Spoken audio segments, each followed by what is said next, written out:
Určite viete, prečo sme sa stretli. Dneska je posledný deň školského vyučovania pred veľkonočnými prázdninami a Veľká noc je pomerne veľký sviatok. Hneď na druhom mieste po sviatku Vianoc. Tento sviatok si pripomína celý kresťanský svet nielen my.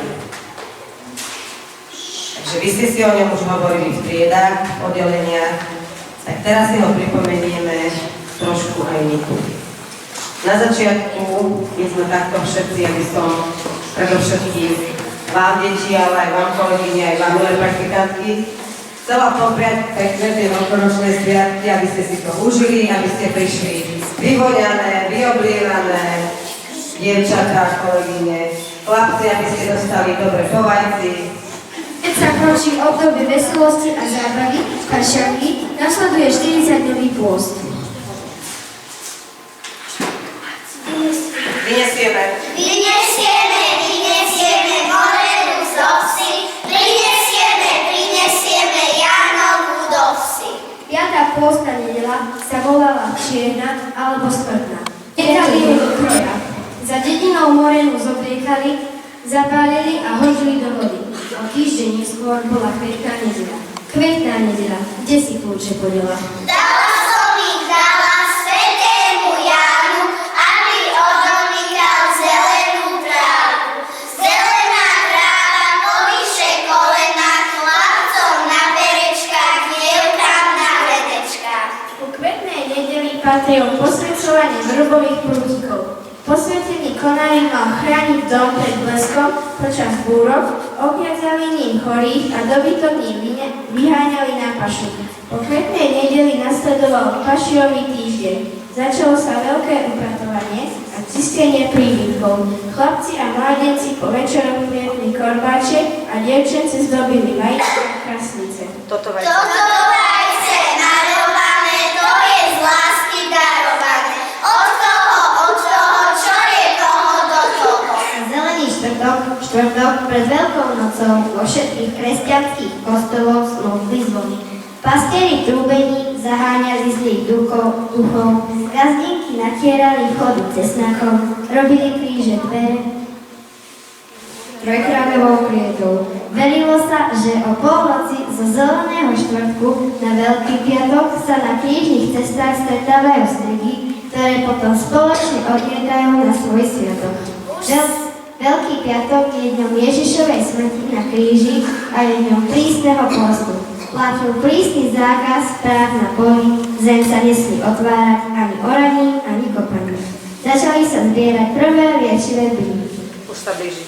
Už sa blíži veľkonočný pondelok, už sa vajcia obliekajú do farebných košielok. Na jednu sobotu pred kostolom zapaloval Judášov oheň a s ním sa zapálila obratná svieca.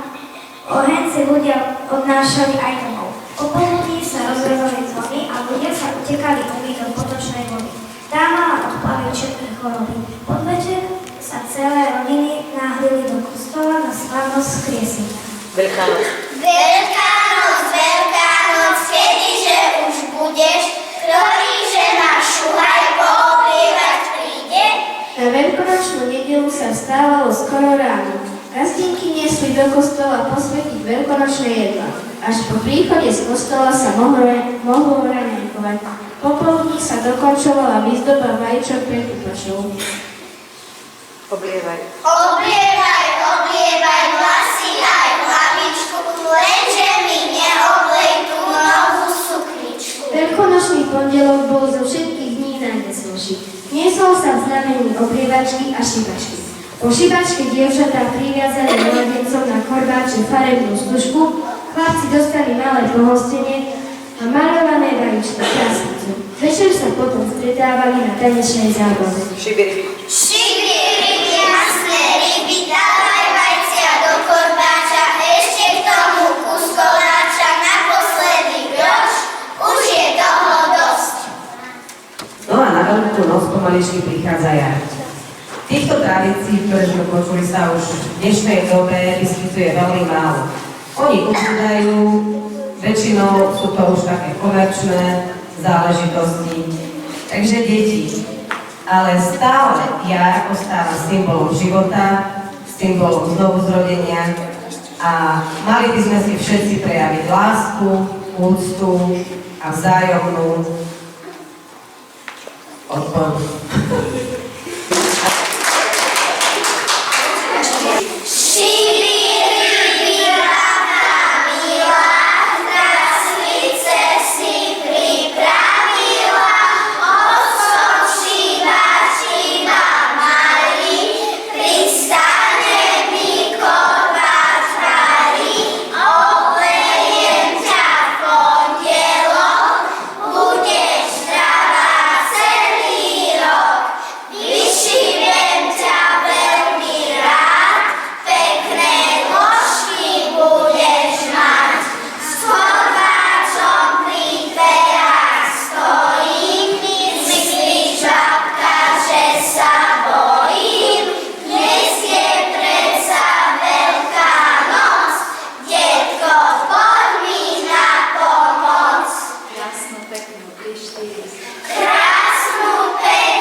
Kraslice sú maľované, ty to dobre vieš, jednu z nich si môžeš vybrať, až ho vyšibeš.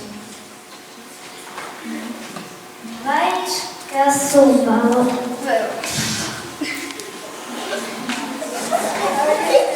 maľované vajíčka v peknej miske mám. Poďte rýchlo šibači, všetky vám ich dám. Dobre, až na pesničku, počkávam, musím naškolovať.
Ale poďme, deti, poďme von.